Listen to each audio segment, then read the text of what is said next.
that about 5% of the cases studied were inexplicable, and that the best explanation was what the authors called the extraterrestrial hypothesis.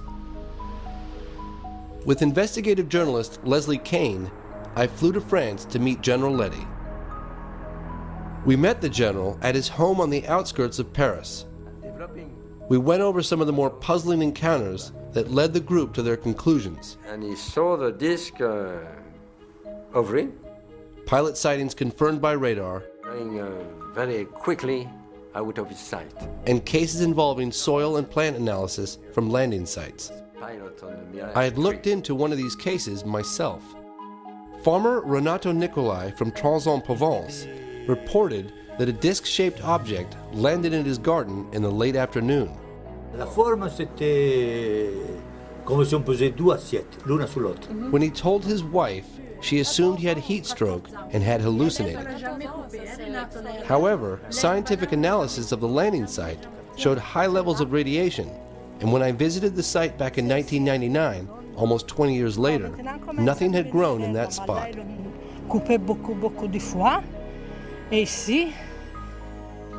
The town of Trans-en-Provence labeled the farmer a flying saucer fanatic. Je peux pas dire que c'était une soucoupe volante, que c'était...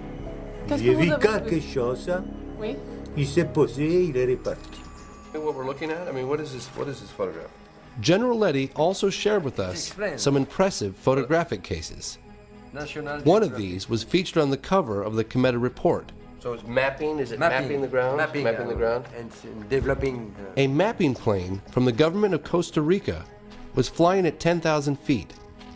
It had a high-resolution camera running automatically under the fuselage, taking a picture every 17 seconds. On one of the frames, this object was captured.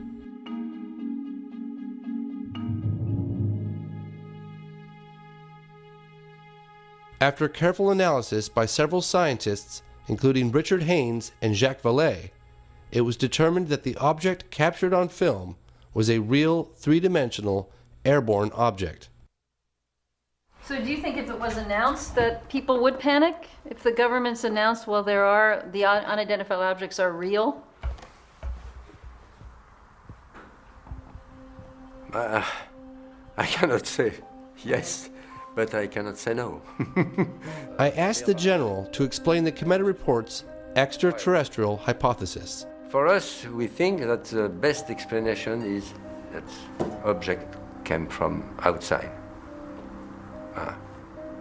We don't say they come from outside, but the best explanation is that hypothesis.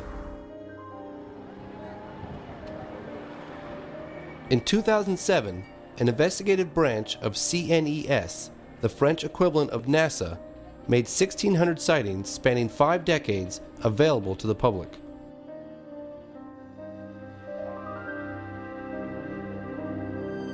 I asked CNES for an interview. I wanted to know who allowed the release of these files and why.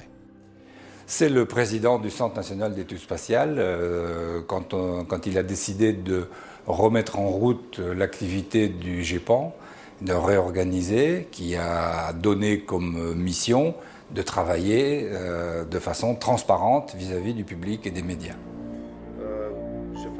We reviewed several extraordinary cases.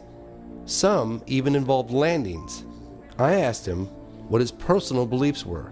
Je crois que probablement nous découvrirons dans le futur que peut-être il y a de tout et que certains cas sont peut-être des visites extraterrestres, mais d'autres cas seront probablement des observations naturelles qu'on n'arrive pas encore à expliquer aujourd'hui. Et ça, c'est grand comme histoire. C'est grande histoire, oui. C'est un grand projet. Ouais. Big job. Good job.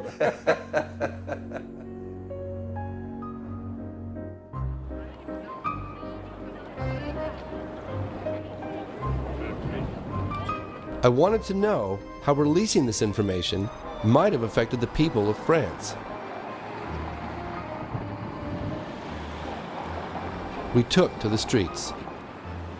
Je vois un ovni, vous croyez tout de suite qu'il est fou? Non, je pense que Je pense qu'il doit y avoir des hallucinations ou certains trucs qui permettent de penser qu'on a vu un ovni alors qu'il n'y en avait pas.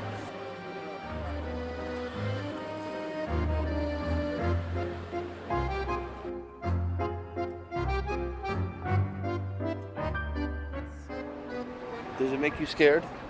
Yeah. I'm scared too that they're going to come and they're going to be hostile and they're going to try and they're going to hurt us or do something to the world. Do you think governments know more than what they're telling us? Apart from American government. Yeah. Est-ce qu'il est possible que ça peut venir ici?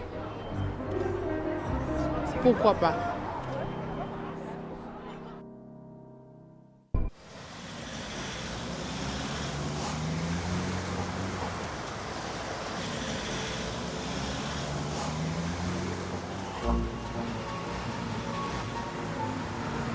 So what do you think that the British government, the MOD, is preparing for any type of disclosure? Or do you think it's just, how's it going to happen? Or is it going to happen?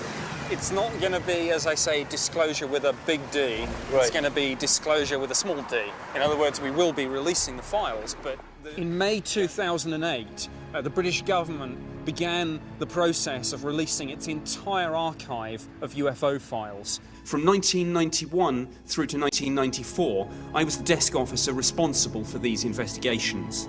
And these cases included incidents where reliable witnesses, such as police officers and pilots, reported structured craft performing speeds and maneuvers significantly in excess of anything that they'd seen military jet aircraft perform. In July of 2009, the Ministry of Defense released this document. It's a briefing regarding the mass sighting over England in 1993. In summary, it states, there would seem to be some evidence on this occasion that an unidentified object or objects of unknown origin was operating over the UK. To the skeptics who say there's no evidence, I would say this. The Ministry of Defence in the United Kingdom has received 10,000 UFO reports since 1950.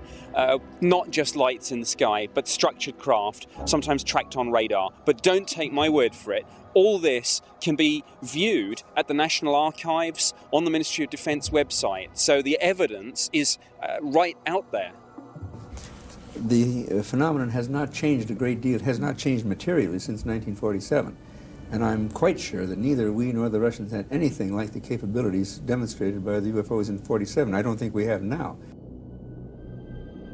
Thousands of witnesses now, credible witnesses, which can confirm that indeed this so activities which cannot be related to terrestrial activities. They're not aerodynamic. They're something else. And the suspicion is that they're anti-gravity or some kind of electromagnetic gravitic drive to them, which would explain a lot of things that goes on, including the electromagnetic effects on vehicles and so forth. Furthermore, it is not customary for countries to test their secret weapons or secret devices in 133 different countries all over the place. And also, from a moral standpoint, I doubt very much that we would have sent astronauts to the moon using antiquated chemical fuels if we'd had a way of doing it much more efficiently. If we have, then it's criminal that's being kept strictly in military hands, because this would solve all of our energy problems in the world.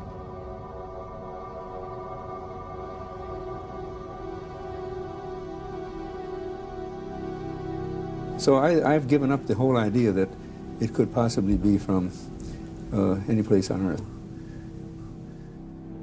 Why don't governments tell the public what's going on? To accept that some object overfly and the country being unable to clear the sky of the... You cannot admit it.